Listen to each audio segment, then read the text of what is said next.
कानपुर में NJFC axle entertainment के banner तले बन रही फिल्म रोजा की मुख्य अभिनेत्री आम्रपाली दुबे ने प्रेस कॉन्फ्रेंस में फिल्म और अपने किरदार को लेकर चर्चा की। उन्होंने बताया कि फिल्म में वह रोजा का रोल निभा रही हैं। आम्रपाली ने कहा कि रोजा एक ऐसी लड़की की कहानी है जिसे मायके और ससुराल दोनों जगह से ठुकरा दिया जाता है, लेकिन वह हार नहीं मानती। वह समाज की कमजोर महिलाओं को साथ लेकर बड़ा समूह बनाती है और देश की तरक्की में हिस्सा लेती है। यह फिल्म आज की महिलाओं के संघर्ष और साहस को दर्शाती है। इसका मकसद महिलाओं को मजबूर नहीं मजबूत बनाना है। आम्रपाली ने खास तौर पर कानपुर की महिलाओं से फिल्म देखने की अपील की है ताकि वे रोजा के किरदार को समझे और उससे प्रेरणा ले। इस मौके पर फिल्म के निर्माता अमित प्रताप सिंह, निर्देशक इश्तियाक शेख बंटी, अभिनेत्री Jyoti Mishra, project head Himanshu Pandey, BP Singh, Abhishek Pandey Monu और मोहित शुक्ला भी मौजूद रहे। मैं अपने दर्शकों से मिलकर आपको कैसा लग रहा है और कानपुर के बारे में आपकी क्या राय है? सबसे पहले तो मुझे बहुत ज़्यादा खुशी हो रही है यहाँ के लोगों से मिलकर, क्योंकि मुझे लगता है मैं पहली बार शायद कानपुर आई हूँ। उत्तर प्रदेश में कई सालों से मैं फिल्में शूट कर रही हूँ और बहुत सारी गैदरिंग्स के लिए आ रही हूँ। आई थिंक बचपन में एक बार किसी शादी में आई थी कानपुर, उसके बाद अब आ रही हूँ सीधा कई सालों बाद।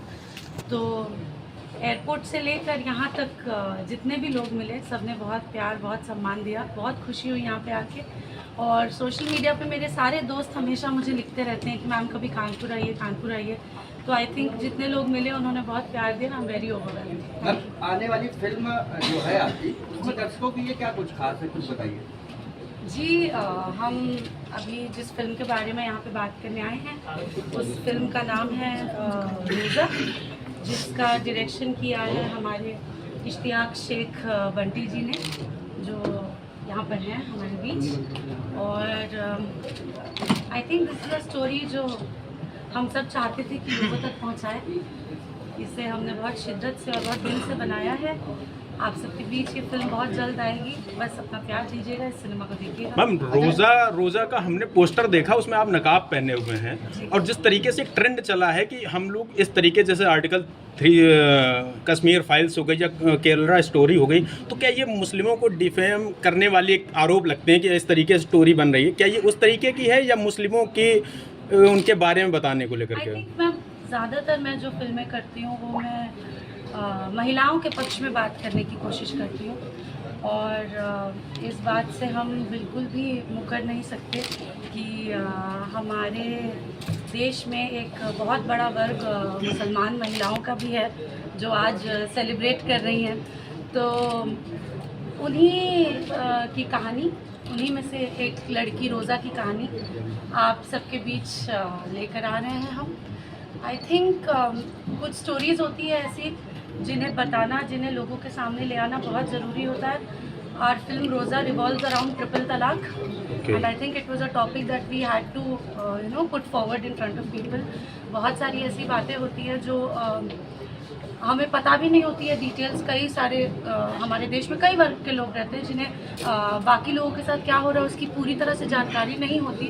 तो ये फिल्म हमारी कोशिश है, हमारे राइटर हैं शकील नियाजी जी, उनकी भारत और शाह दोनों मिला के करने का, तो ये अलग अलग लोकेशन में 4-5 लोकेशन मिला के उनकी शूटिंग कंप्लीट हुई। मैम, रोज़ा जो है मुस्लिम ओरिएंटेड एक तरीके से फिल्म कह सकते हैं। अभी मुस्लिमों से जुड़ा हुआ एक वक्फ बोर्ड बिल आया है, उसको लेकर के आपका क्या मानना है, क्या कहते हैं उसको लेकर के? मुझे लगता है कि जो बिल पास होता है हमारी संसद में वो पूरे देश के लिए अच्छा होता है, तो ये भी अच्छा ही होगा।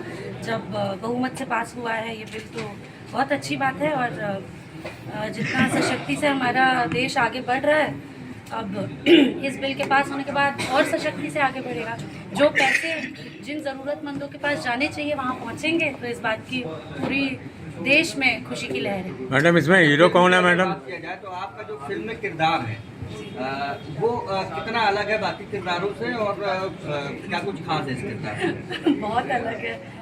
ट्रस्ट में बहुत डिफ़िकल्ट होता है। जो इंसान हर बात पे बोलता है हे भगवान, हाय राम उसके लिए हर बात पे या अल्लाह बोलना बहुत डिफिकल्ट। तो आई थिंक मुझे बहुत मेहनत लगी है और बहुत सारे सीक्वेंसेस में जहाँ पे मेरे पिताजी के साथ मेरे सीन्स थे, अभी भी पिताजी ही बोल रही हूँ। तो जब हम शूट कर रहे थे तो मेरे मुंह से बार बार पिताजी पिताजी निकल जाता था, फिर मुझे याद आता था नहीं नहीं अब्बा बोलना है। तो वैसे ही यही बेसिक चैलेंजेस थे और ज़्यादा नहीं। लेकिन आई थिंक बहुत ही यूनिक स्टोरी है, मुझे लगता है कि लोगों को देखकर बहुत अच्छा लगेगा। प्रमोशन के लिए भोजपुरी फिल्म है जी ये भोजपुरी फिल्म है जी भोजपुरी फिल्म है या हिंदी फिल्म है? जी नहीं, ये भोजपुरी फिल्म भी है और इसमें बहुत ज़्यादा उर्दू का भी प्रयोग हुआ है, जो आम बोलचाल में बोली जाने वाली हिंदी का भी प्रयोग हुआ है। अवधी भी कुछ कुछ जगहों पर यूज़ की गई है। But this film will be release as a Bhojpuri film और मुझे लगता है देश में जिस भी कोने से लोग देखेंगे उन्हें ये फिल्म समझ में आएगी। आम्रपाली जी इसमें हीरो कौन है? कानपुर को ही क्यों चुना और हीरो बताइए। खास है कानपुर में, और कानपुर के लिए क्या संदेश देना चाहिए? कानपुर तो मुझे आप ही सब लोग ले आए खींचकर, और हमारी ये जो फिल्म है ये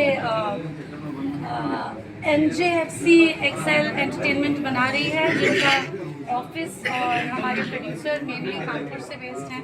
तो इसीलिए हम यहाँ पर कानपुर में प्रेस कॉन्फ्रेंस करने के लिए एंड दैट्स इट। कानपुर में मैम अगर आप 2-3 दिन रुके तो कहाँ जाना चाहेंगी, क्या खाना चाहेंगी, कुछ ऐसा अगर जो आपको पता हो? मैंने सुना है कि यहाँ का स्ट्रीट फूड बहुत अच्छा है, यहाँ की चाट बहुत फेमस है, तो मैं बिल्कुल खाना चाहूंगी। लेकिन इन लोग ने मुझे पहली बार ही बता दिया कि आपको 4 माला चढ़ के आना पड़ेगा, तो प्लीज चाट वाट मत खाइए। ये उनका मैसेज क्लियर हो गया था मुझे। अच्छा आम्रपाली जी एक जी जी जी इसमें फिल्म में हीरो कौन है? फिल्म में हीरो जो है वो आदम शेख करके है। वो एक्टर मतलब फिल्म का एक्चुअली देखिए हम लोगों ने जो फिल्म डिज़ाइन की है ना, अच्छा महिला प्रधान है। डिज़ाइन महिला की है- प्रधान। नहीं, महिला प्रधान तो है ही है, लेकिन हमको ऑथेंटिक लुक चाहिए था।